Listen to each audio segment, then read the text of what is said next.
Don, a couple of seconds ago about how Black Monday deals with, how things haven't changed, right? We're not much more enlightened now, as we are all talking about right now, than we were, in the 80s or in 1860. But Yeah. there was a clip that's I think on the verge of going viral if it hasn't already. It was really making the rounds of a scene that you did with Rue McClanahan on the Golden Palace, which was of course the Golden Girls spinoff that you were on back in the early 90s. And there was this really interesting exchange between your character Roland and Blanche, played by Rue McClanahan, about the Confederate flag.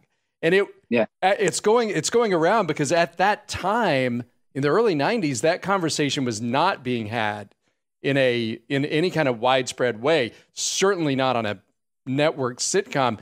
And I just wondered if you could go back and talk about what it was like to be having that conversation at that time.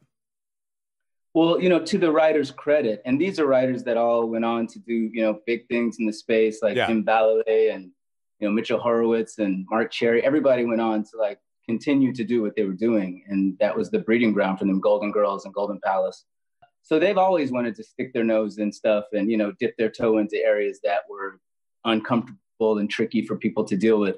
And I think, once they cast me in that role, they saw it as Tony Todd, everybody, they saw it as an opportunity to like really like talk about this stuff and bring some of these things to the fore.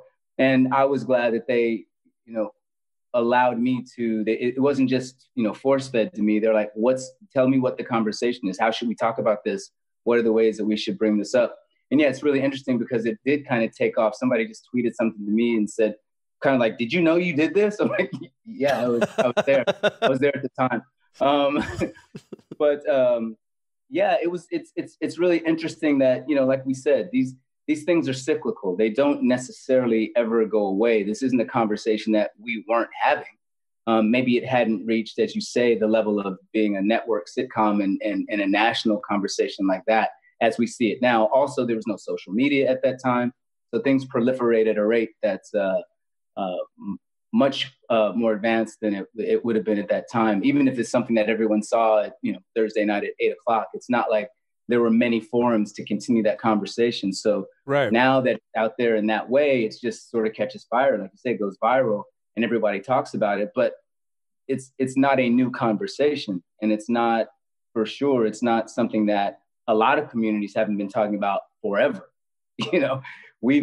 Black people have never had a comfortable relationship with that flag. And people that live in those states where that's the state flag have never had a comfortable relationship with that flag. So it was something that, like I said, was there. But yeah, to have it find its way into a sitcom and to have us have that kind of discussion, I think was really great to do. And it was as it is now. Even then, I think the response was really, people were really glad that it was out there.